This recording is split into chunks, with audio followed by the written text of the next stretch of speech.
Hey guys, tonight we're taking a journey far from the noise, away from glowing screens, honking traffic, and the never ending hum of city life. Tonight, we slip quietly into another world, one with mist on the fields, smoke rising lazily from thatched chimneys, and time that moves at the pace of breath. A medieval village, still asleep in the early dawn, where roosters call not as an alarm, but as a lullaby to the soul. You probably won't survive this world if you're expecting plumbing or air conditioning. But for now, you don't need to. All you need to do is listen, close your eyes, and wander slowly. So, before you get comfortable, take a moment to like the video and subscribe, but only if you genuinely enjoy what I do here. And hey, why not drop your location and what time you're listening in the comments? Now, dim the lights, maybe turn on a fan for that soft background hum, and let's ease into tonight's journey together. You begin in the mist. Not thick, ghostly fog, but a soft morning veil that kisses the ground gently, rising from fields left cool and untouched. The earth is damp, not muddy, and the air smells of fresh hay and distant smoke. Somewhere a rooster calls, not urgent, not shrill, just a reminder that the world is turning again. And for once, it's turning slowly. You stir from a straw-stuffed mattress on a raised wooden frame. There's no spring to it, no memory foam, but it's warm, soft in its own rustic way. The woolen blanket you push aside still holds the warmth of your sleep. Your body stretches naturally like a cat in sunlight. No buzz of an alarm clock. No screen blinking with red notifications. Just birds. Soft cooing from doves under the eaves. A chattering magpie from the tree beyond the shuttered window.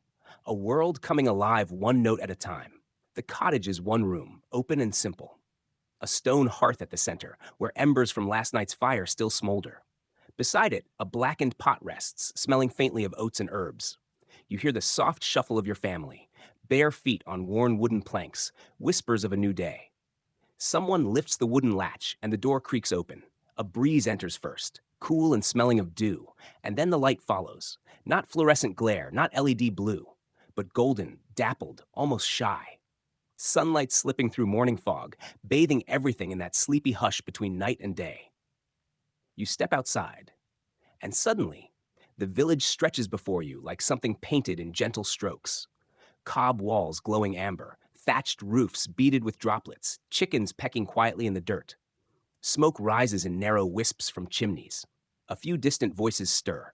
Old men in caps talking near the well, women opening shutters, children already chasing each other between bundles of firewood. There's no hurry. That's what strikes you first. Time here is elastic. Mornings aren't about speed, they're about rhythm. You walk barefoot across packed earth, brushing dew off low grasses with your feet. The dirt road is familiar to your souls. It remembers them, just as you remember the way the road curves slightly toward the mill, or how the puddle near the oak tree always reflects the sky perfectly, like a mirror to another world. You pause to scoop water from a wooden bucket left by the door. It's cool, sharp, but satisfying. No coffee, no energy drink, just clean, sweet water pulled from a nearby spring. This, too, is survival. But it doesn't feel like it. It feels like waking up inside a lullaby. There's movement at the edge of the trees, a cart being pulled slowly toward the village. No engine, just wooden wheels creaking, a donkey plodding patiently forward, its breath steaming in the air. The driver waves. You wave back. He doesn't shout. No one does. Voices here are part of the landscape, no louder than birdsong. The village is beginning its day, but it does so like a yawn, a stretch, not a sprint. You walk toward the stream. It winds past the edge of the cottages, narrow and silver in the light. Someone's already washing clothes downstream, slapping linen against flat stones, their voice humming a slow tune that matches the rhythm. The song is in a language older than your own. You don't understand the words, but you understand the feeling. It wraps around you like warm wool. A few children play by the banks, catching frogs or racing sticks down the current. Their laughter is not disruptive. It's threaded into the fabric of the morning, soft and natural. One of them waves a reed like a sword. Another ties grass into crowns. There are no toys, no plastic, just imagination and an endless supply of sky. You glance up, and what a sky it is. Vast, clear, uninterrupted. No wires, no planes, just open blue with the occasional cloud drifting by like a sheep who wandered too high. Even here, there are dangers, of course. Historians still debate just how often medieval villages faced raids, fire, or famine, but in this early morning moment, this little sliver of peace, those threats feel distant, suspended, like somewhere else entirely. You walk slowly back toward your home. The door is open. The fire's been stoked. Someone's slicing bread, thick, crusty rounds made from rye and spelt. There's goat cheese, too, and a bit of honey. It's not a feast, but it's enough. You eat while sitting on the wooden threshold, your back to the doorframe, watching the mist lift fully from the fields. A blackbird perches nearby, eyeing your crust. You toss a bit and it hops closer. For a moment, everything is still. You, the bird, the house, the village. And then the rooster calls again. You smile. Because yes, the world is moving, but for once, it's not moving faster than you can follow. You don't just live here, you belong. Section 2. You stretch your legs and rise from the wooden threshold, brushing a few breadcrumbs from your lap as you step down into the soft, worn path that threads through the village like a familiar lullaby. The sun is higher now, breaking through the lifting mist in golden strands that touch the rooftops and glint off dew-stained grasses. Everything smells alive, of soil and ash and wildflowers opening their sleepy heads toward the light. Today, there's no schedule, no appointments, no calendar pinging with reminders. There's simply what needs doing and when your body feels ready to do it. And right now, that means warmth. The hearth is calling. You head back inside the cottage, where the morning fire now crackles cheerfully. Its smoke winds up through a hole in the roof, and the scent of burning oak wraps itself around you like a shawl. You kneel beside it, feeding a few more twigs into the embers and stirring the coals with a stick blackened from 100 breakfasts before. Behind you, your family moves in a slow, practiced dance. One person pours out a bit of goat's milk into a clay cup. Another dusts flour across a worn wooden board to knead the next loaf. No one talks much, but the silence isn't empty. It's full, comfortable, like sitting in a room filled with soft pillows. The walls are made of wattle and daub, like a patchwork of clay and straw, carefully maintained through generations. You run your hand along the surface, feeling the cool ridges and the warmth of stories held inside. Tiny wooden pegs support shelves where pewter mugs sit in quiet rows. Dried herbs hang overhead, sage, rosemary, lavender, fragrant and useful. Your attention drifts to the hearth again. It's more than just firewood and flame. It's the heart of everything. You crouch down and place a flat stone griddle over the embers. The crackle of dough sizzling on contact is the closest thing you've ever known to applause. As the bread bakes, its scent curls into every corner of the room. Nutty, yeasty, homey. A smell older than memory. Historians still argue whether most peasants ate well in the early medieval period. Many believe diets were simple but steady. Rye bread, pottage, onions, sometimes fish or preserved meat. What you know, here in this moment, is that nothing tastes better than what your hands have helped make. When the bread is ready, you pull it gently from the griddle and tear it in half. Steam rushes out and you burn your fingers slightly, but it's worth it. You smear a bit of fresh butter across the rough crumb and eat it slowly, savoring each bite like it's a secret only you were told. There are no utensils, just fingers, just touch and warmth and taste. Outside, life hums forward. You step out again, carrying the rest of the loaf in a woven basket, and begin your walk along the village lane. You pass by neighbors tending goats, their soft bleating layered beneath the rhythmic clank of wooden pails. A few women sit beneath the eaves, weaving, hands flying over wool like birds dancing in air. They nod in greeting, and you smile back, knowing their names, their children, the shape of their laughter. The ground underfoot is packed earth, familiar to every step. There's no pavement here, no concrete, but it's not needed. The path is made from memory. Near the center of the village, a small chapel sits, stone walls and a modest steeple, a bell that rings gently only once at midday. Its door is open, and inside you glimpse candlelight flickering against rough stone. The scent of beeswax drifts out to meet you. You don't enter, not yet. Instead, you turn toward the gardens behind the cottages, patches of green teeming with life. Peas climb crooked sticks, cabbages swell under the soil, and thyme bushes spread like blankets. There's a girl pulling weeds, humming a tune you recognize. A love song. She nods at you, and you nod back, a silent exchange in this wordless symphony of morning. Then comes the knock, knock, knock of a woodpecker somewhere in the forest fringe. the low grunt of pigs snuffling behind a fence, the whisper of the wind stirring the tall grass beyond the hedgerow. The world here doesn't shout, it murmurs. Your hands find their way into the soil. You pull a few weeds too, just because it feels good, because the earth is soft and rich and cool beneath your fingers. You don't wear gloves. There's no need to separate yourself from what sustains you. The dirt welcomes your touch like an old friend. Somewhere, a chicken clucks indignantly, perhaps announcing a new egg. And just beyond that, a dog lets out a single bark, enough to say, "I see you," and then falls silent again. You wipe your hands on your tunic and wander farther, past a low stone wall where ivy climbs without hurry. This village isn't large. You could walk its length in 10 minutes, but somehow it holds more than miles of any city. You arrive at the edge, where the homes give way to open field, and beyond that, woods, tall, green, alive with life, both seen and hidden. The forest breathes, so do you.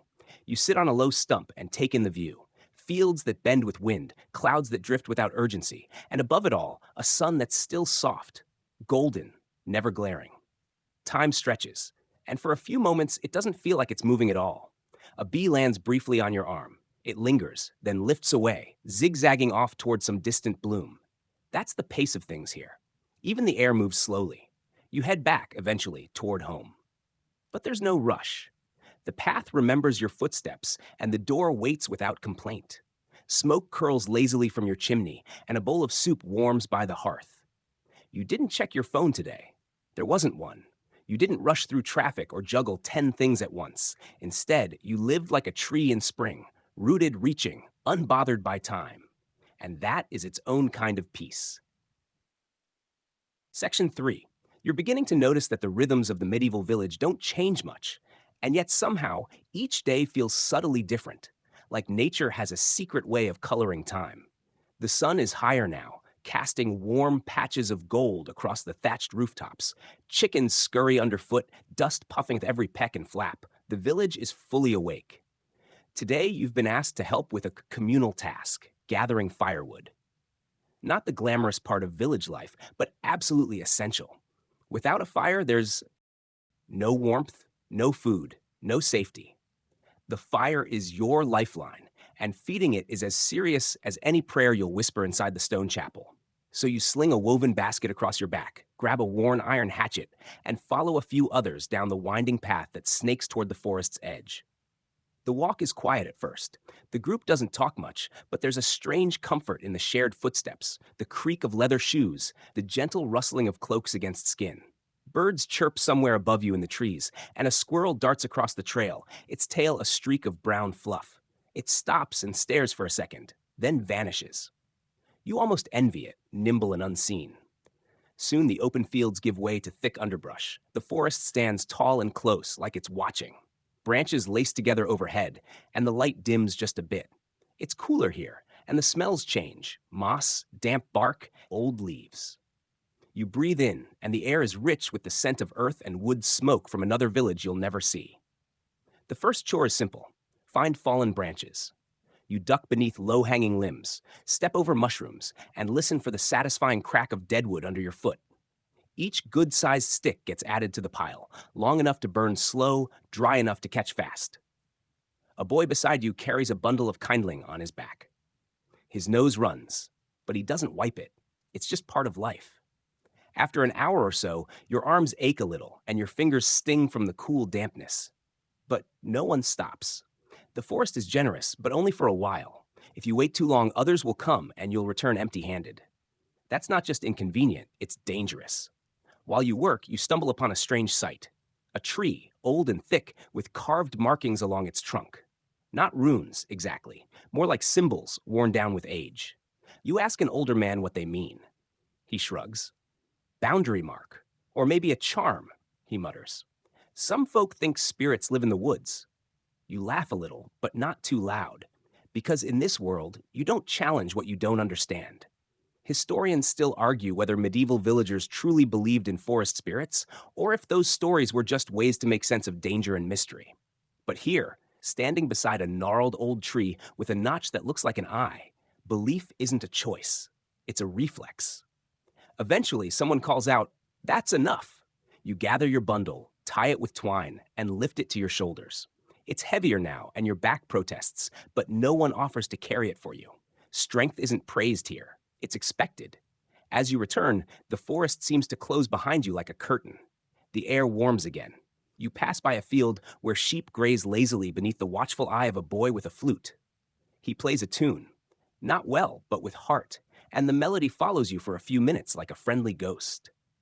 Back in the village, smoke rises from chimneys, and the smell of soup, barley, and wild greens lingers in the air.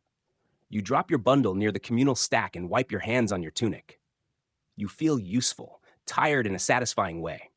The kind of tired that says, "You mattered today." Then comes another task. A neighbor asks for help repairing a fence. You nod, grab a wooden mallet, and walk with him to the edge of the goat pasture. The posts are crooked, and one has fallen completely.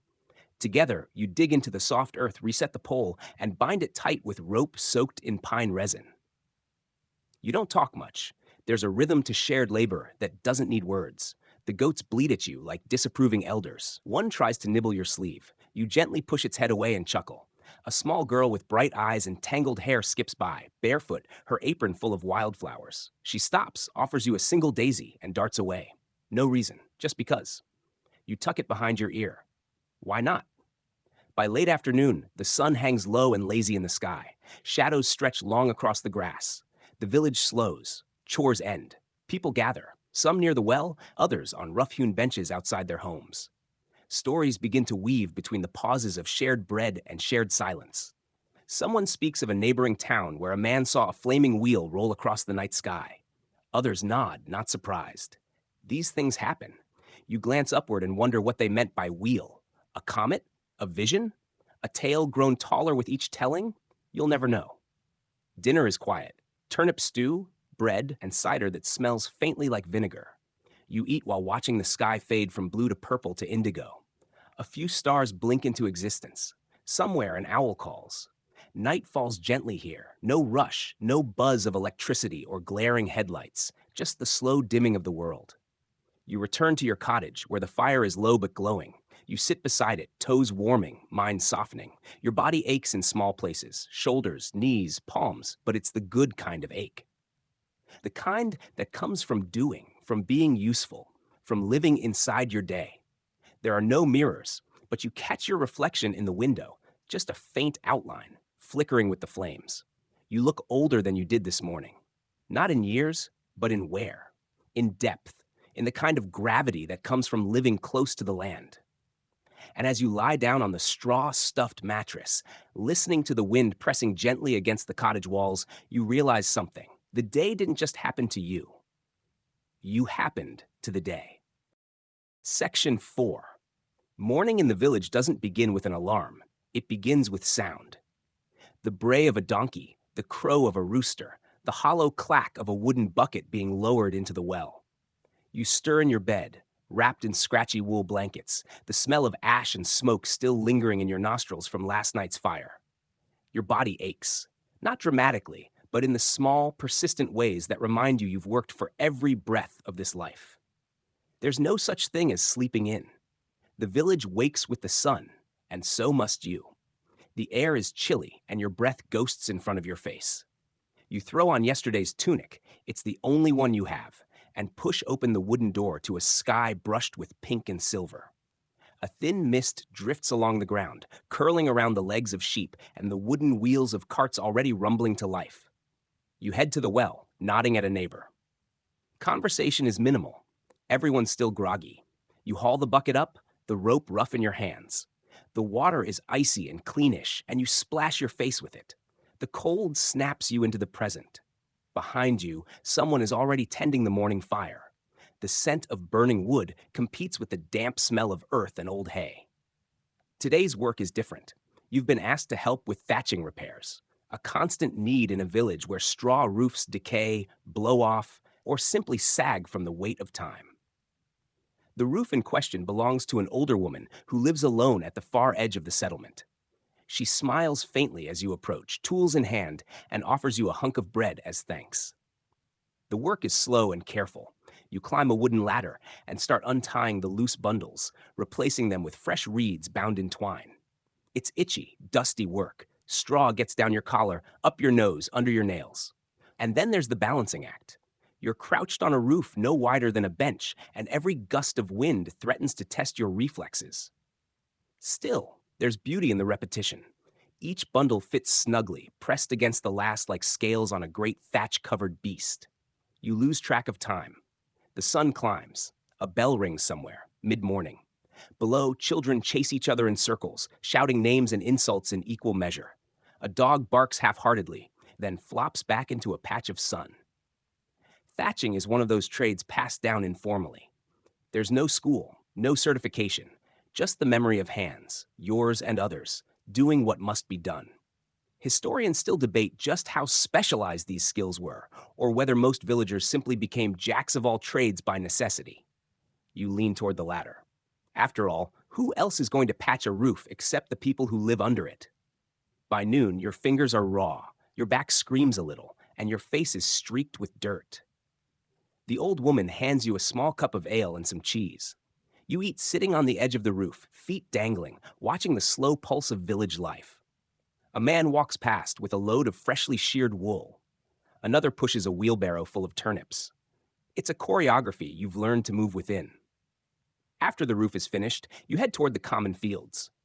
It's weeding day. Not glamorous, but essential. The village depends on crops, barley, wheat, rye, and every weed threatens that survival. You grab a wooden hoe and get to work alongside others. The soil is hard, clumped, and uneven. Your knees dig into the ground as you pull up stubborn roots. There's an art to this, too. Knowing which plants to spare, which to pull, how not to damage the tender young shoots that might feed your entire family come winter. It's backbreaking. The sun bears down on you now. Sweat drips from your temples into the dirt. Blisters rise on your palms. And still, no one stops. The only break comes when someone nearby spots a cluster of beetles, pests that eat the crops. You spend 10 minutes plucking them one by one, tossing them into a clay bowl to be fed to the chickens later. Nothing is wasted, not even a bug. By mid-afternoon, you're allowed to rest. You sit beneath a tree with a few others, eating hard-boiled eggs and coarse bread. There's a quiet camaraderie in exhaustion. One man tells a joke, something about a donkey and a friar. It doesn't really land, but everyone laughs anyway.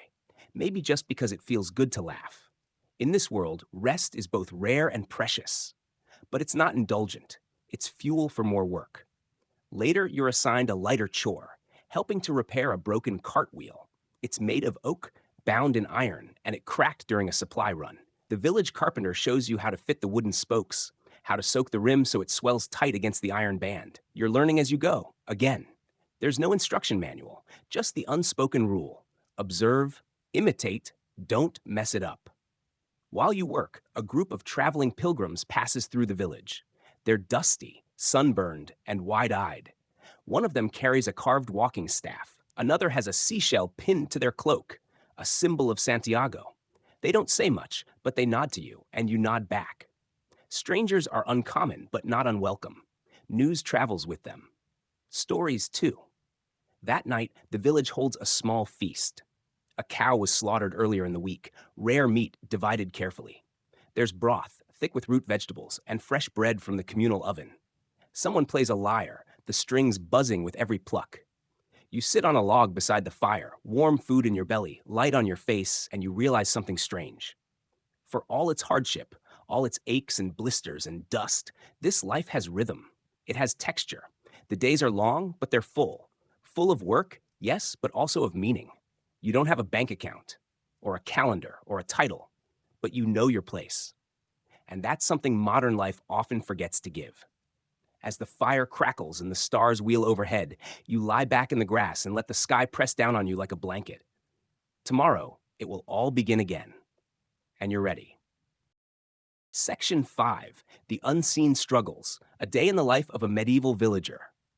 You wake to the sound of birds chirping in the distance, signaling the break of dawn. The warmth of your woolen blanket envelops you as you slowly rise, stretching stiff limbs. The day ahead will be full of work, as usual, and there's no time to linger in bed. Outside, the faint glow of the sun begins to cast long shadows across the village, and the smell of smoke from the communal hearths fills the air. As you step out of your small home, you're greeted by the sound of footsteps and chatter. The villagers are already stirring, beginning their daily routines.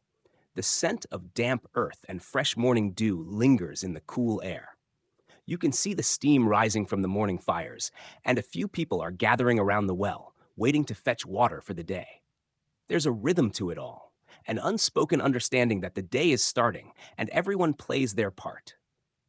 You walk toward the fields, the ground beneath your feet soft and yielding from the night's moisture.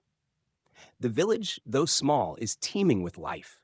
Women are busy preparing meals in the small huts, children run about playing in the fields, and men are gathering tools to tend to the land. Your work today is in the fields, planting and tending to crops, a labor that requires patience and endurance. The sun begins its slow ascent as you begin to toil in the soil. You grab your hoe and bend low, loosening the earth and making room for new plants to grow. The physical strain is real, and the task feels endless, but it's a familiar rhythm. You're not just working for yourself, you're working for the whole village, ensuring that there will be food for everyone through the coming seasons. The crops are your lifeline, and the work must be done regardless of how tired or sore you feel. As you continue to work, your hands become rough and calloused, a testament to years of hard labor. There's no time for softness in this life. The physical labor is demanding, and there's always more to do. The villagers take pride in their work, but it's hard to ignore the toll it takes. At the end of the day, your body aches from head to toe, your muscles protesting with each movement. The rest of the day is spent on various tasks: feeding the animals, repairing fences, collecting firewood, and helping to mend tools. Each task is essential to the functioning of the village, and you are expected to contribute wherever you can. If someone is in need of help, you lend a hand without hesitation. Everyone looks out for one another because survival is a collective effort. You may not have much, but the bonds between villagers are strong, and they are what keep the community together. Throughout the day, there are moments of laughter and lightheartedness. A child is caught stealing apples from the communal tree, and the whole village bursts into laughter. It's these small moments of joy that help the villagers forget the harshness of their daily lives, even if just for a moment. But the joy is fleeting. As the sun sets, the work begins to slow, and the village settles into a quiet rhythm once again. Evenings are often spent around the communal fire. The crackle of the flames, the warmth against the cool night air, and the smell of roasted meat and vegetables create a sense of comfort. The villagers gather together, sharing stories and songs, talking about their day's work, and discussing the future. You join the circle, tired but content. You don't speak much. Words aren't always necessary here. The silence between the villagers is filled with understanding, a shared experience that doesn't need to be articulated. There is a sense of solidarity in this life, a feeling that everyone is in this together. The hardships may be great, but so too are the rewards. As you sit by the fire, the flickering light casting shadows on the faces of your fellow villagers, you realize that this life is about more than just survival. It's about community, about the deep, unspoken bond that ties everyone together. In the quiet of the night, as the stars twinkle above, you fall asleep with the knowledge that tomorrow will bring another day of hard work. But for tonight, you rest, knowing that you are part of something larger than yourself. And in that, there is a certain peace. Section 6, Seasons of Change, Living at the Mercy of Nature. You're barely awake when you feel it, the crisp bite of morning air pressing against your skin. Autumn has slipped in quietly overnight, with cold fingers brushing against the village roofs and swirling dry leaves through the dirt paths. The once golden fields are now brittle and pale, the harvest nearly complete. You wrap your wool cloak tighter, stepping into the chill. There's an eerie silence to mornings like this. Even the animals seem cautious, as if sensing something deeper, something ancient in the shifting air. The seasons rule your life here. Spring is hope, summer is labor, autumn is survival, and winter is fear.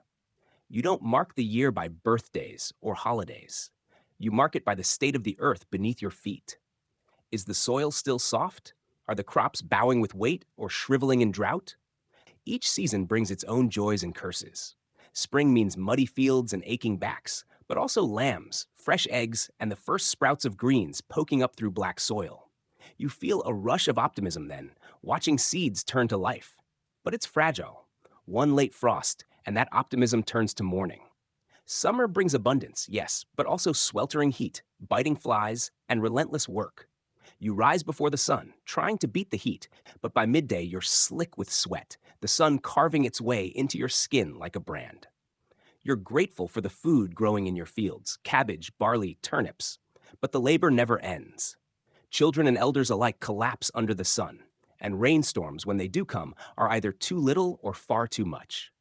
And then there's autumn, harvest time. The village pulls together in a feverish blur, cutting wheat, gathering root vegetables, picking the last berries.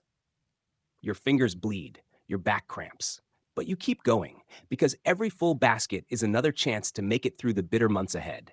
You stack your pantry, you salt your meats, you seal what little you have in clay jars, you barter for extras, some herbs, a rabbit, perhaps dried fruit, because winter is coming and no one forgets what it took last year to survive. Winter isn't just cold, it's a test of endurance, of preparation, of luck. Your home, made of wattle and daub, offers little protection from the wind. You stuff cracks with straw, drape furs over the doorway, and light your hearth until the woodpile shrinks dangerously low. Every creak of the timber sounds louder in winter.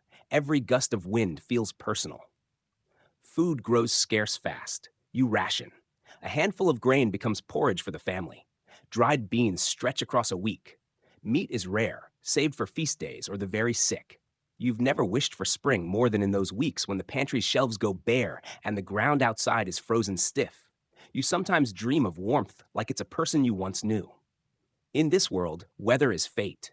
A year of heavy rains can bring famine. Too much heat can scorch the land. Disease rides in on wet, moldy air. Crops rot in the field. Livestock perish.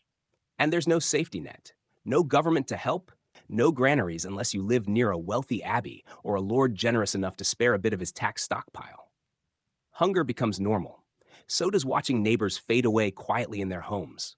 You learn to read the sky like a book. Red sky at morning? Trouble. A ring around the moon? Rain soon. You pray to the saints for good weather, Saint Medard for protection from storms, Saint Isidore for a bountiful harvest. And if the weather still turns against you, well, maybe someone in the village has displeased the heavens. That's when suspicion creeps in. A cow dies, a storm flattens the barley, someone has bad luck or falls ill, and whispers begin. Maybe it's the old woman who lives alone. Maybe she cursed the fields. Maybe someone's not praying hard enough. Nature's fury becomes a mirror for human fear. Sometimes a scapegoat pays the price for what is, frankly, just a bad season. But amidst all this hardship, there's still beauty. Strange, fleeting beauty. Watching fog curl across the meadows at sunrise, hearing the first songbirds return in spring. The crackle of frost on your boots as you walk out into fresh snow. In the stillness, you learn to appreciate tiny victories. A good batch of pickled onions, a child recovering from a fever, a warm loaf of bread. And there's pride, too, in surviving, in knowing that you, like your parents and their parents before them, can endure what the earth throws at you. You begin to think of yourself not as someone separate from nature, but a part of it. A blade of grass bending in the wind, a root pressing into soil, a creature shaped by sun and stone and time. You're not in control here. The village doesn't pretend otherwise. But you adapt, you listen, you plan. And sometimes when the snow begins to melt and green blades crack through the earth once more, you allow yourself to hope. Maybe this year will be kind, but then again, maybe not. Section 7. Faith, Fear, and the Church, Navigating God's Kingdom. You start your day with a whispered prayer. Not because you're particularly devout, but because in this world, not praying feels like asking for trouble. Every villager you know, young or old, rich or poor, fears the wrath of God almost as much as they fear famine or plague. Maybe more. The church is everywhere, in everything, and you're reminded of it constantly. The bells, the chants, the carved crucifix above your bed, the saints' names muttered under breath before every risky task. God is always watching. So are his servants. Your village has a small church, simple stone, wooden roof, one bell. It's cold and damp inside, but it's the largest building for miles and the only place with stained glass. The priest stands at the altar in rough robes, his Latin echoing off the walls in ways you don't understand. You don't need to understand the words, though. You feel the weight of them. Heaven above, hell below, and your soul dangling in the balance between the two. Sunday Mass isn't optional. It's your duty. And frankly, it's the only day of rest in your week. The fields wait. The sheep wait. But you sit in that pew and listen, hands folded, eyes down. If you nod off, well, the priest might just call you out. Or worse, assume you've been touched by the devil's drowsiness. Everyone watches everyone in church, not out of malice, but because souls are at stake. And if your neighbor's sins go unchecked, maybe yours will be punished too. Outside the walls of the chapel, religion shapes everything else. Births are blessed, marriages sanctified, deaths grieved in prayers and candles. Every illness demands a saint's name. Lose your keys? St. Anthony. Sick cow? Try St. Blaise. Your son's been seeing shadows in the trees? Might be St. Benedict's domain, or might be something darker. You pay tithes to the church, 1/10 of your harvest or earnings. It stings. You don't have much to spare. But to fail in your tithe is to risk excommunication. And that's not just about losing Sunday privileges, it's social death. You'd be banned from the marketplace, shunned by neighbors, forbidden burial in sacred ground. No one wants to end up in unconsecrated soil. That's how you come back? Twisted. Confession is another ritual you've learned to accept. You kneel, mumble sins, and listen to the priest assign penance. Sometimes it's prayer, sometimes fasting, sometimes something that sounds a bit like humiliation. But better that than eternal damnation. Better that than the whispers of demons in your sleep. The church teaches that this life is suffering, that pain is holy, that toil is sacred, and that joy will come later in heaven if you endure faithfully now. So you swallow your complaints. You nod along when the priest says women are to be obedient, peasants to be humble, and kings to be feared. You recite the creeds. You make the sign of the cross. Even when your stomach is empty, even when your fingers bleed, even when you wonder deep down if God is even listening. But there's also comfort in it. A funeral mass brings tears and peace. Candles flickering before the Virgin Mary make you feel less alone. The church calendar gives shape to the year. Lent, Advent, Easter, All Hallows. There are feast days with meat and bread and drink. You look forward to those rare moments of celebration when the fear ebbs just a little and music fills the air. Still, that fear never really goes. Because the church holds not just your soul, but your fate. Displease the priest, and your reputation could unravel. Be accused of heresy, believing the wrong thing, even by accident, and suddenly it's not just whispers you fear. It's trials. It's fire. Heretics aren't people. They're warnings to others. And what counts as heresy? Historians still argue. Was it believing the world was round? Owning a Bible in your own language? Questioning a miracle? Or maybe just being too curious about the stars? One word, one wrong sentence, and suddenly you're outside the warmth of the church, physically and spiritually. You've heard tales of people being marched barefoot for miles, whipped through the streets, or worse, burned. So you toe the line. You listen. You obey. And you cling to your faith, not just because it's all you've known, but because in a world with no science, no medicine, and no safety net, belief is the only thing between you and madness. When a child dies of fever, you pray harder. When a storm flattens your crops, you light more candles. Because what else can you do? Sometimes at night, lying awake on your straw mattress, you wonder if God sees you, really sees you. The ache in your back, the fear in your belly, the quiet sorrow in your heart. You whisper a prayer, just in case, and then you sleep. Because tomorrow, the bells will ring again, and another day in God's kingdom begins. Section 8. Justice, Crime, and Punishment. When guilt doesn't matter. It starts with shouting near the village well. You hear the clamor before you even round the corner. Two neighbors, red-faced and furious, accusing each other of theft. One insists a chicken has gone missing. The other swears he's done nothing wrong. By the time you arrive, half the village has gathered. Because here, justice is not quiet, and it's certainly not blind. In a medieval village, you're never far from the reach of law, but that law rarely feels like it protects you. It feels more like a trap waiting to spring. The system favors those who are loudest, wealthiest, or best connected. If you're just a poor farmer, you'd better pray no one ever points a finger in your direction. There's no police force, no forensics, no right to remain silent. Justice is communal, rough, and often terrifying. If someone accuses you, guilt or innocence comes second to how convincing your accuser is, or how much the local lord likes you. And so begins the trial. If it's a minor dispute, say over stolen livestock or a damaged fence, it might be settled in the manor court. The local lord or his bailiff presides, perched on a chair above you. You stand below, hat in hand, trying to look humble and truthful. Witnesses are brought forward. You're allowed to speak, sure, but only if you're not a serf without standing, or a woman whose word is worth less than a man's in some courts. Evidence? That's a loose term.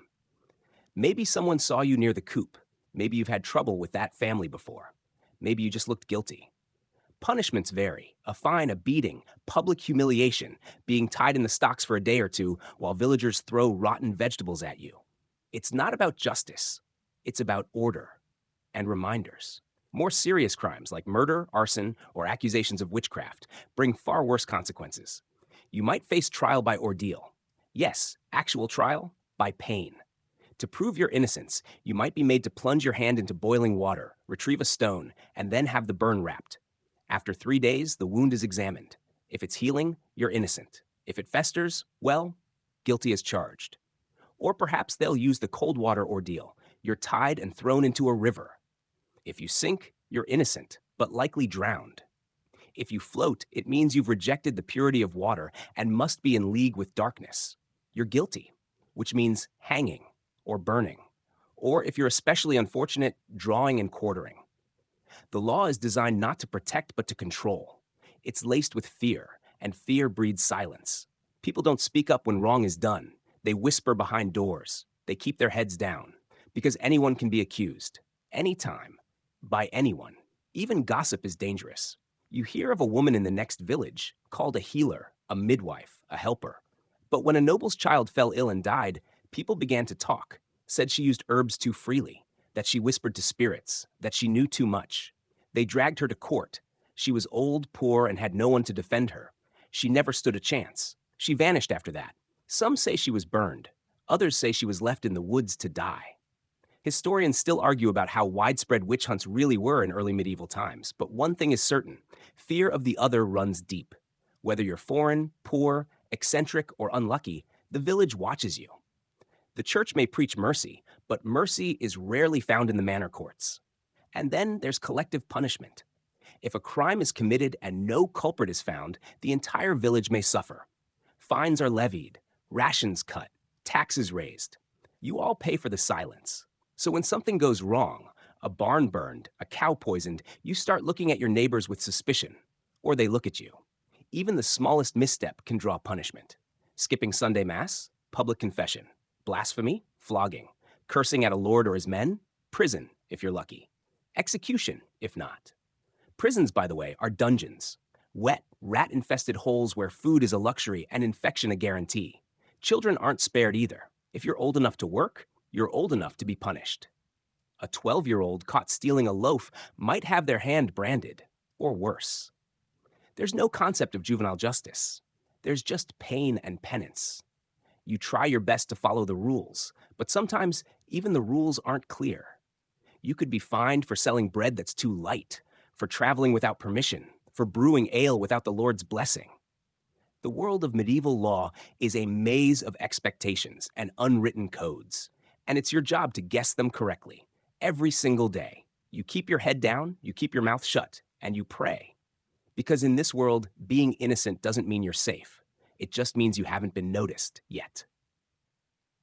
Section 9. Fire, famine, and flood. When nature turns on you, you wake to smoke. Not the pleasant kind from the hearth, but the sharp, stinging kind that makes your throat close and your eyes tear before you even register what's wrong. Your neighbor's cottage is ablaze. Straw roof, wooden beams, dry thatch. Everything ignites like tinder. And there's no fire brigade, no hoses, just a desperate bucket chain from the well, with half-asleep villagers in tunics and bare feet passing water hand to hand. It's hopeless. You don't stop to dress. You run, because the wind is strong and your own home is just steps away. The fire leaps, hungry. You pray it doesn't find your roof. Welcome to another day in the medieval countryside, where nature, not war or crime, is your most persistent and ruthless enemy. Fire is the most immediate threat. Your entire village is flammable.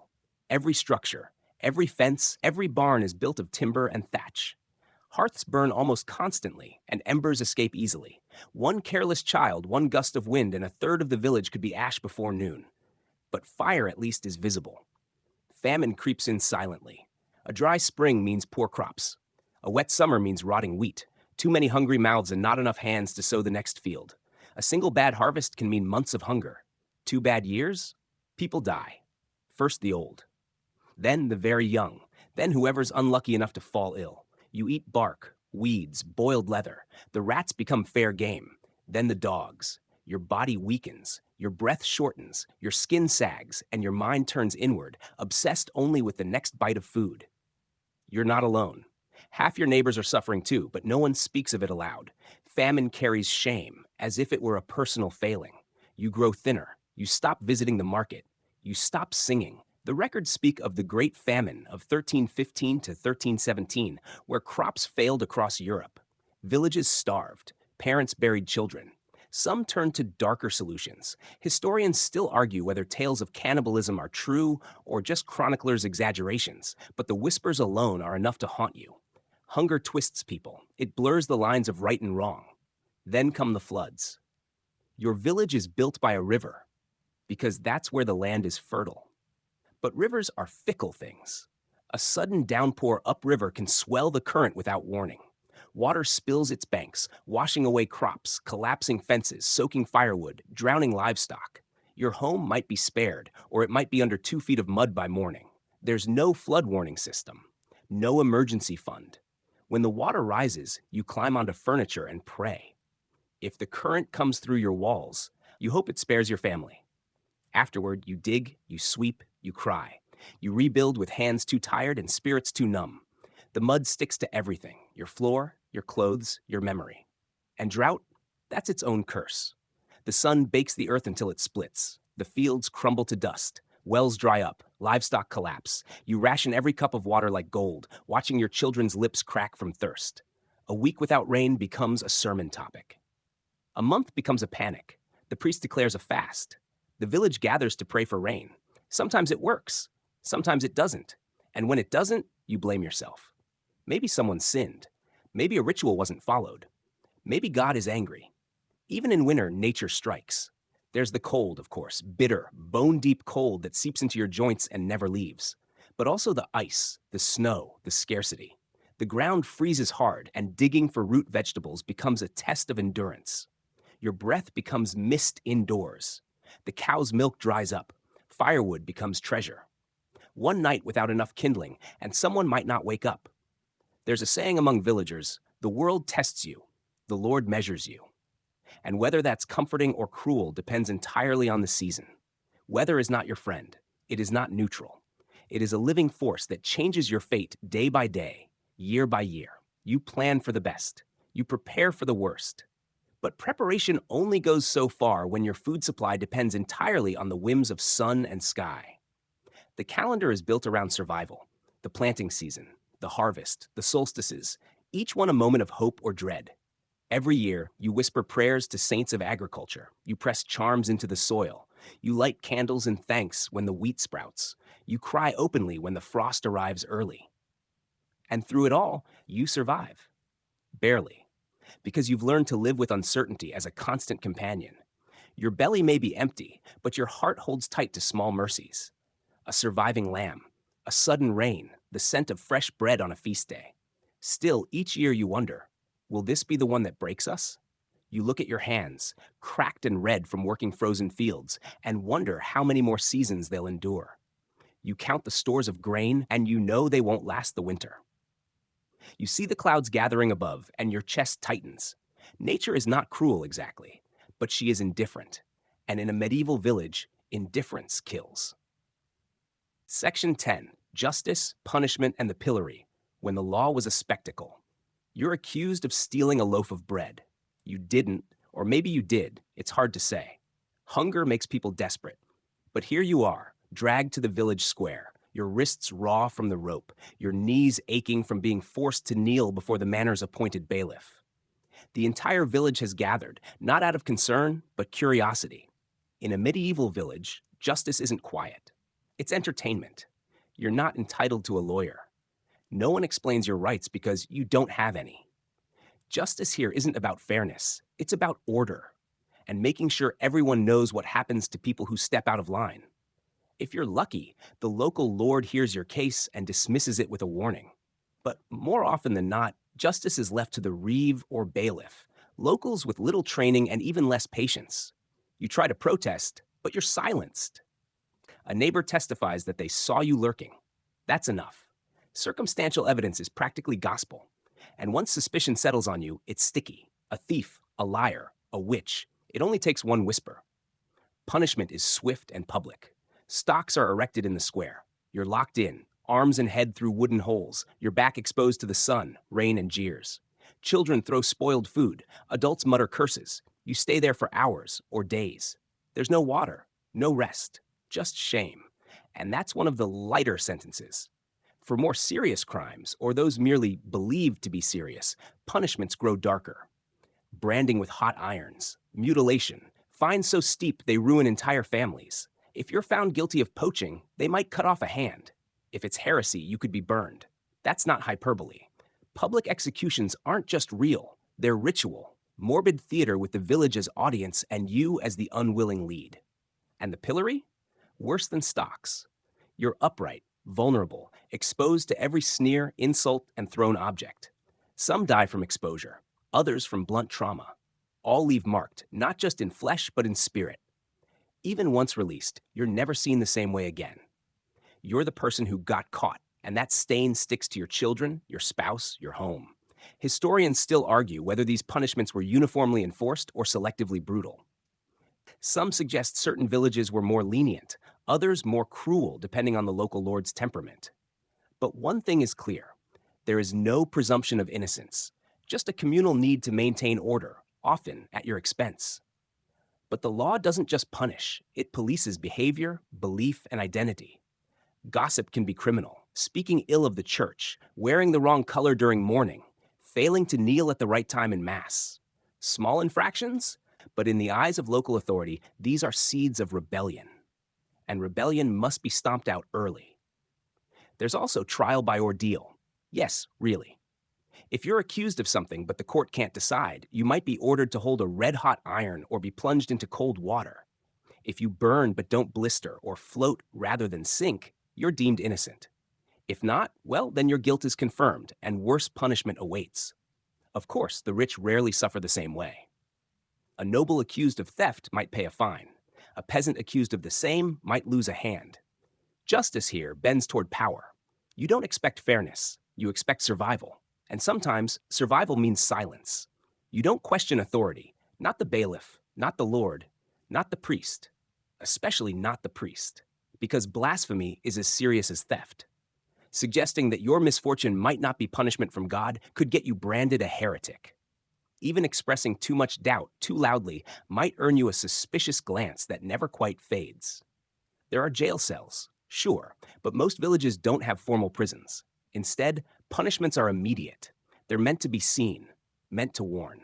So if you're caught up in one of these spectacles, you understand. This isn't just about you. It's about reinforcing the social order. You're the lesson, writ large. Sometimes even not doing something can get you punished. Failing to alert the reeve about a neighbor's crime, not attending Mass, being out past curfew. The law here isn't just a set of rules. It's a tightrope walk across a pit of consequences, and one slip is all it takes. The worst part? There's no recourse, no appeals, no higher court. Once judgment is passed, it's done. And your fellow villagers? They won't defend you. They can't afford to. Guilt by association is real, and helping the condemned could mark them next. So you endure. You take your punishment, you hide your pain, and afterward, if you're lucky enough to survive, you try to return to your life. But it's never the same. The humiliation lingers, the whispers follow, and the law, it waits. Quiet, ready, watching. Because in a medieval village, justice isn't blind, it sees everything, and it rarely blinks. Section 11, the toll of famine, starving seasons, and desperate measures.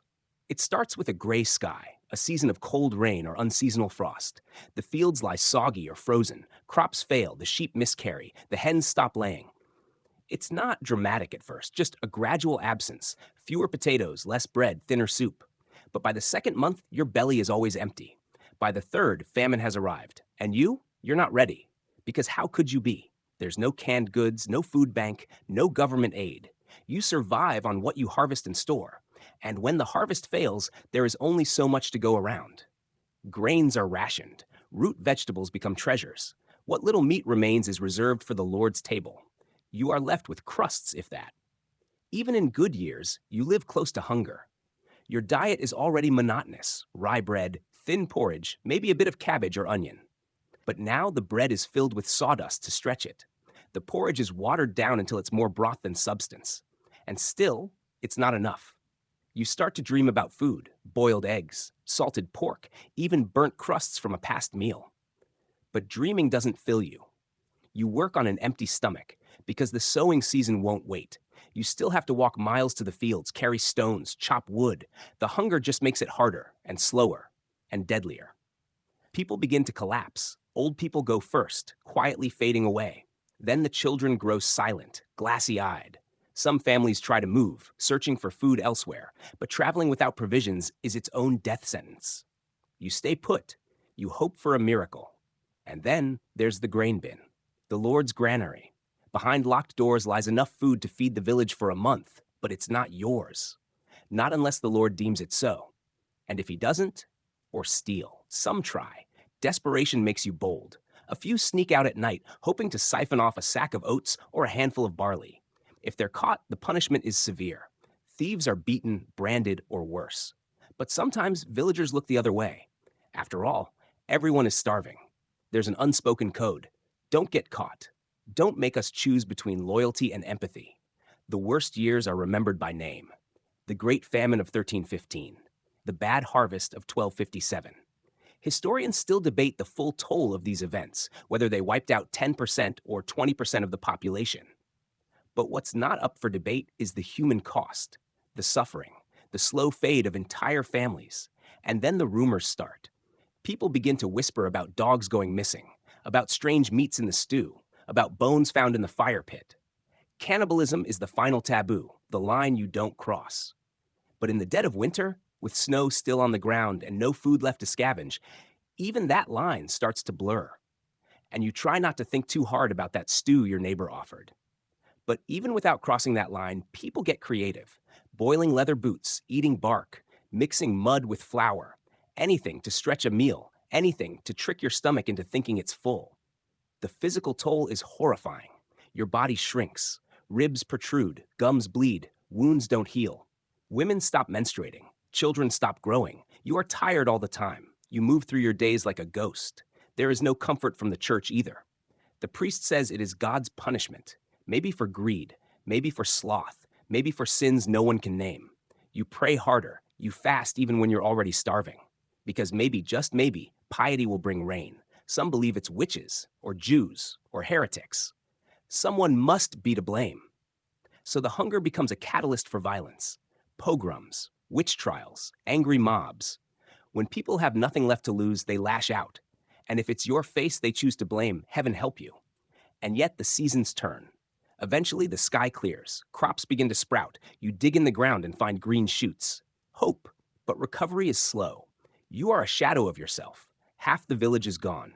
The survivors are gaunt, haunted. And food, when it finally returns, isn't a feast. It's cautious, plain, measured. You don't trust it yet. Your body remembers the hunger long after your belly is full. You hide scraps, you eat fast, you avoid talking about it, because you know it can return. All it takes is one bad season, one failed crop, and famine comes back, quietly, patiently, hungrily. You survived this one. Barely. But in a medieval village, the next is always waiting. Section 12. The Weight of the Church: Faith, Fear, and Fatalism. The village church stands at the highest point in the hamlet, its stone walls stoic and damp, crowned with a crooked wooden cross. You see it every morning as you rise, and again each evening as you stumble home from the fields. It is more than a place of worship. It's the center of life, of power, and often of fear. From the moment you're born, the church marks you. You're baptized within days of drawing breath, not because it's symbolic, but because infant mortality is high, and an unbaptized child is believed to linger in limbo, a fate worse than death for a devout mother. That first trickle of holy water is a life's contract. You belong to God now, or at least to the church. Every week, you kneel on cold flagstones as the priest chants Latin you don't understand. His words rise like incense, mingling with candle smoke and the smell of damp wool and unwashed bodies. The sermons are fire and brimstone, lectures on sin, virtue, and eternal punishment. You don't need to understand Latin to know that hell is hot, heaven is distant, and your soul is forever in the balance. Tithing is expected. 10% of your crop, your eggs, your wool, whatever you produce, is given to the church. This isn't optional. The priest doesn't ask, he tallies. Fail to pay, and you risk social shaming or even excommunication. And in a world where God's favor is the only insurance against plague, famine, or death, being cut off from the church is a terrifying prospect. The church claims to offer guidance, but its reach is far more invasive. Who you marry, when you fast, how often you confess, it all falls under its shadow. You're told which days are sacred, and there are many, when you can eat meat, rarely, and what penance is required for your sins. Eat during Lent? That's a week of fasting. Gossip too loudly? That's a dozen Hail Marys. Steal a chicken? Well, that's between the priest and possibly the village stocks.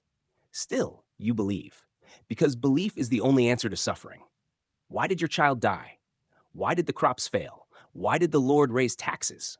The priest tells you it's God's will, or your punishment, or perhaps a test. Either way, questioning it is dangerous. Dissent is heresy, and heresy is death, or worse, a trial by fire. Historians still debate how deeply villagers internalized church doctrine. Were they sincere believers or merely obedient out of fear? But there's no denying the weight of religious authority in every part of your life. There's no separation of church and state, no secular alternatives. To defy the church is to defy the social order itself. And then there's confession. Once a week, you kneel in front of a man who's taken a vow of celibacy and obedience and tell him your darkest secrets. You confess to impure thoughts, envy, lies, laziness, and you hope your honesty earns forgiveness. Because if not, penance gets heavier. You might be made to crawl to the altar on your knees, to fast for 3 days, to wear a hair shirt that scratches your skin raw. And what if your sins go unnoticed? What if your neighbor, out of spite or jealousy, accuses you of sorcery or of making a pact with the devil? Then the church is no longer your shepherd. It's your executioner. There are no lawyers, no defense, just suspicion and the priest's judgment. You might be asked to carry a red-hot iron as a test of innocence, or dunked in a freezing pond to see if you float, because floating means guilt, of course. Your fate is in God's hands, they say. But really, it's in the hands of frightened, hungry, angry people. Women suffer most under this spiritual regime. They're seen as morally weaker, more susceptible to temptation. A woman who reads too much, who heals with herbs, who speaks her mind, she's already halfway to being branded a witch. One bad season, one mysterious illness, and she could be dragged from her hut and burned at the edge of the woods. The church condemns the act, officially. But unofficially, it often looks the other way. Monks and friars travel between villages, bringing relics and indulgences. For a fee, you can reduce your time in purgatory. It's a tempting offer. Who wouldn't pay a few coins for eternal relief? But indulgences become a business, a trade of salvation for silver. And while you eat stale bread, the bishop in the city drinks imported wine. And yet, you still pray, because prayer is free. And sometimes, when the wind howls through the trees and the candles flicker low, prayer is the only thing between you and despair. You light a taper for your sick child. You whisper a plea for your lost crops. You beg for mercy in a world where mercy is rare. On feast days, though, the village transforms. Music fills the square. Bread is broken, ale flows, and for a moment, joy blooms. The church allows it, perhaps even encourages it, as a release valve. Laughter is permitted. Dancing, too, but only for a time. Because when the bells toll the next morning, you're back in the pews, repenting. The joy is over. The work resumes, and your soul still hangs in the balance. In the medieval village, the church is everywhere. In your meals, your marriage, your morality. It watches you work, punishes your pleasure, and promises salvation if you pay the price. And you will. Section 13, Children of the Village, Growing Up in the Shadows of Survival. You might imagine that, even in a medieval village, childhood offers a small bubble of innocence, games, laughter, maybe a wooden toy or two carved by a kind parent. But in truth, childhood here is brief, harsh, and tightly bound to the demands of survival. If you're born into this world, you're not coddled. You are a future worker, a potential mouth to feed. And from a very young age, your job is to prove you're worth keeping around. The day you learn to walk is roughly the same day you're expected to carry something. A kindling stick, a wooden bucket. Your little hands tremble, but no one spares the time to celebrate or soften the blow. Your first lessons aren't the alphabet or fairy tales. They're chores. Sweep the hearth. Watch the goats. Don't touch the bread unless you're told. Be quiet when the adults speak. By age 6 or 7, you're working in the fields beside your parents, picking stones from the soil, scaring off crows. If you're a boy, you shadow your father with wide eyes, watching him dig, thresh, or forge. If you're a girl, you stick close to your mother, learning how to spin, weave, cook, and clean. Play is allowed, but only after the labor is done and often with objects repurposed from waste. A leather ball made of tied-up rags, a doll formed from straw and scraps. Formal education? That's rare. Unless your family is wealthy or the church takes you in as a novice, there is no school. Most children never learn to read or write. Letters are for priests. For you, numbers are limited to counting eggs, livestock, or coins if you're lucky enough to see those. That said, you do learn. Constantly. Just not in classrooms. You learn how to tie a knot, which mushrooms will kill you, how to milk a goat without getting kicked in the face, and what expressions mean trouble when the Lord's men ride into town. You're always listening, always watching. Because mistakes get you punished or hurt. Discipline is strict. Parents are loving in their own way, but they're tired, worried, and bound by harsh norms. A wooden switch across the legs is common. A slap for disobedience is expected. No one questions it. Spare the rod, spoil the child. Even the priest agrees. Still, laughter finds cracks in the stone. You and your siblings chase chickens. You skip stones in the river. You make up rhymes about the village drunk. On feast days, you get a sweet honey on bread or a dried apple, and for a moment, the world feels golden. Sickness, though, is a constant shadow. One sniffle can turn into fever overnight. One bad cut, one infected tooth, and you're burning up, writhing in the straw, while your mother prays beside you. Child mortality is brutally high. A third of all children don't make it past age 5.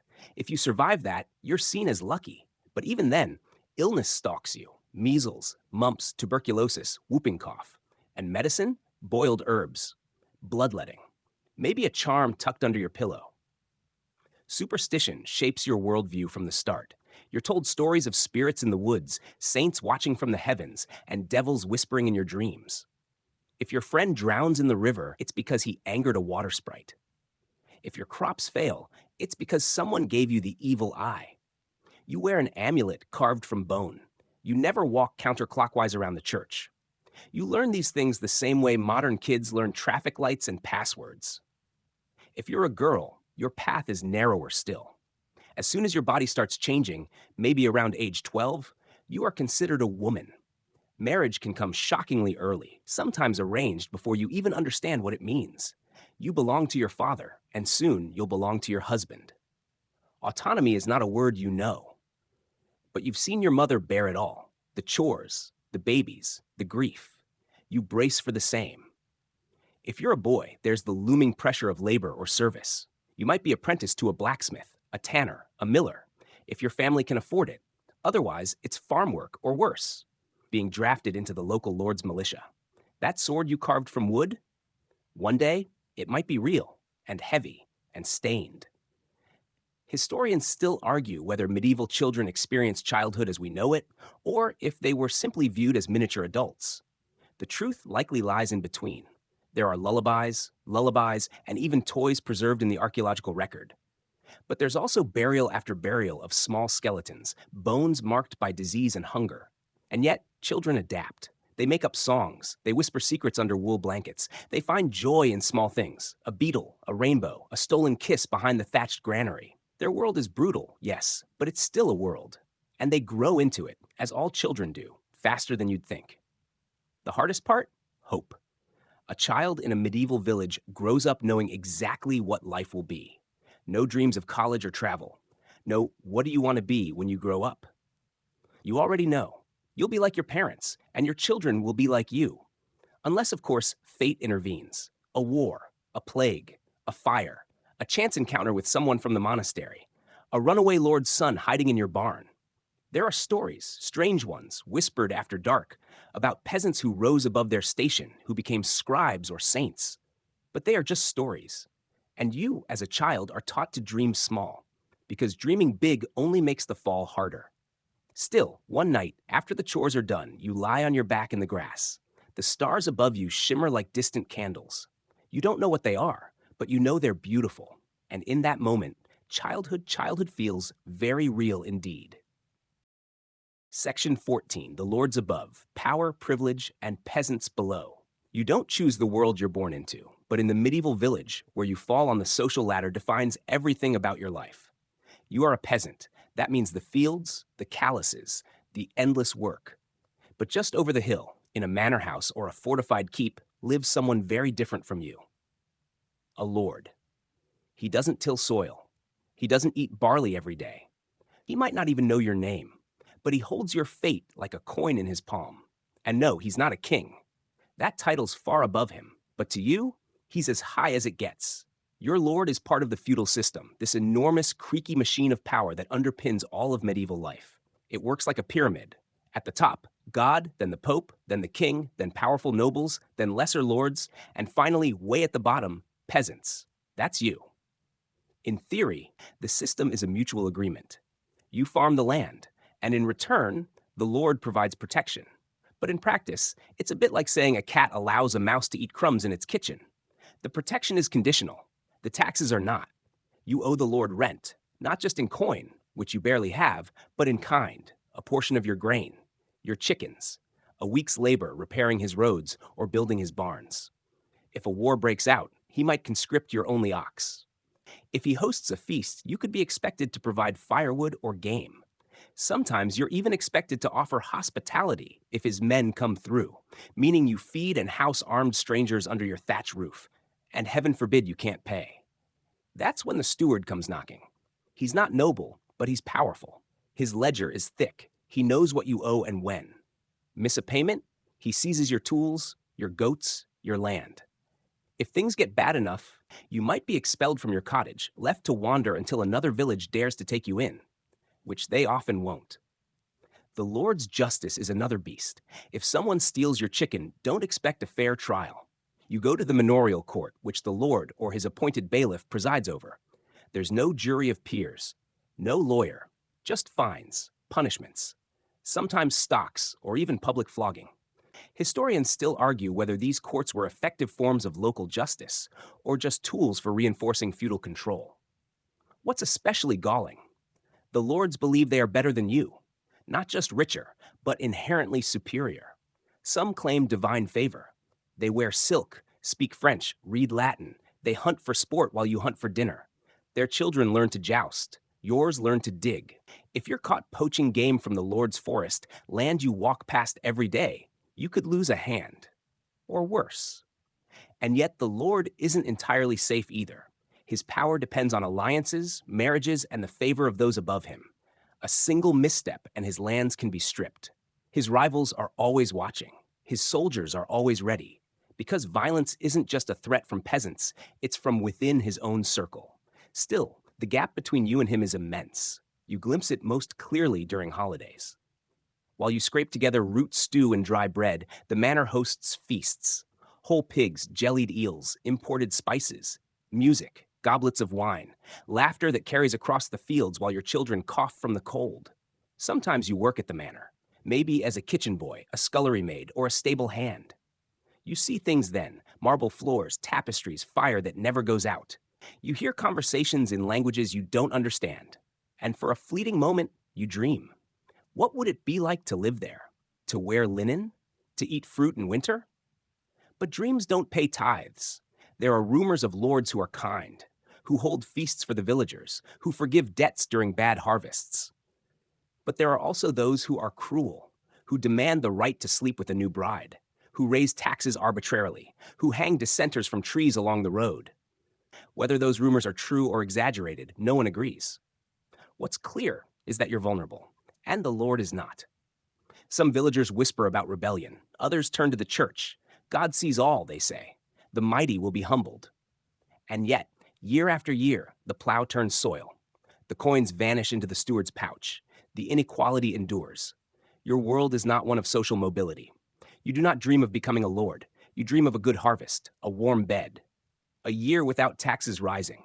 And if your child makes it to adulthood, healthy and whole, you count yourself among the blessed. You watch the manor from afar. Its stone towers rise above your thatch roof like a reminder. There are worlds you can see but never touch. And in the deep of night, when the wind is quiet and the stars seem to pause, you wonder what life is like behind those walls. But you don't wonder too long. Dawn comes early, and the Lord doesn't wait. Section 15. When the lights go out, death, legacy, and the long sleep of the village.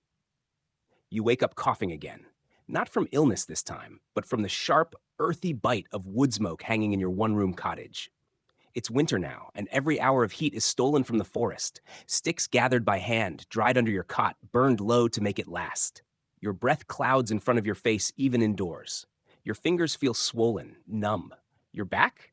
You've stopped noticing it hurts. Pain is part of you now, like your name, like the dirt under your nails. Outside, the village looks more like a graveyard. Fields are brown and bare. Trees are stripped. The animals grow lean and skittish. Children cry more in the cold, or they don't cry at all. That's worse. You've already lost a neighbor to pneumonia, another to something no one can name, just a fever, and then silence. You're constantly aware of death. It's not dramatic, not always violent. It seeps into your life like the chill, slow, creeping, inescapable. Death isn't something that happens at the end of a long, full life. It's something you see in the cracked hands of a mother feeding 5 children with 1 turnip, in the dark blood coughed into a rag, in the priest's tight voice when he asks you to pray harder this week.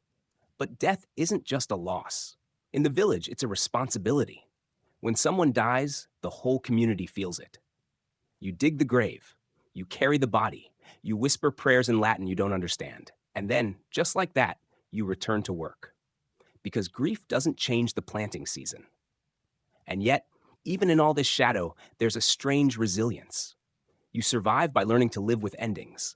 Your legacy isn't a statue or a book. It's the child who remembers your favorite story, the neighbor who learned from how you patch boots, the apprentice who takes your hammer. In a place where time is slow, where buildings lean and rot before they fall, memory is the most durable thing there is. Sometimes, when the fire burns low and the house is quiet, you think about the saints, about how they suffered, about how maybe you're suffering too, and maybe that counts for something.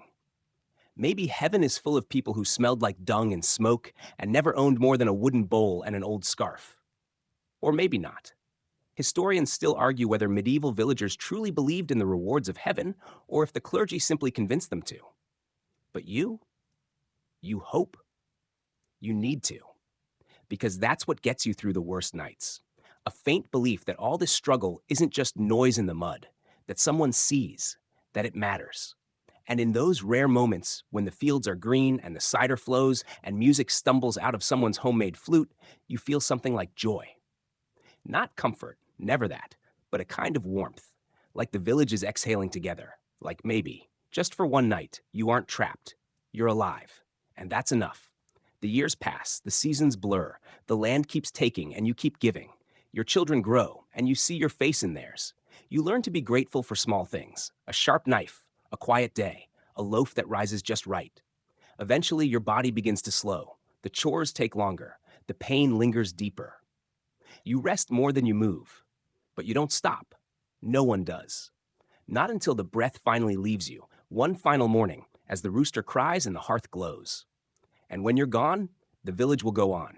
It always does. The next day, someone will pick up your tools. Someone will fill your place by the fire. And in the quiet moments, they might speak your name. Just once. Just enough. Because in the medieval village, that's immortality. Word count 1,401. End of script. Sweet dreams.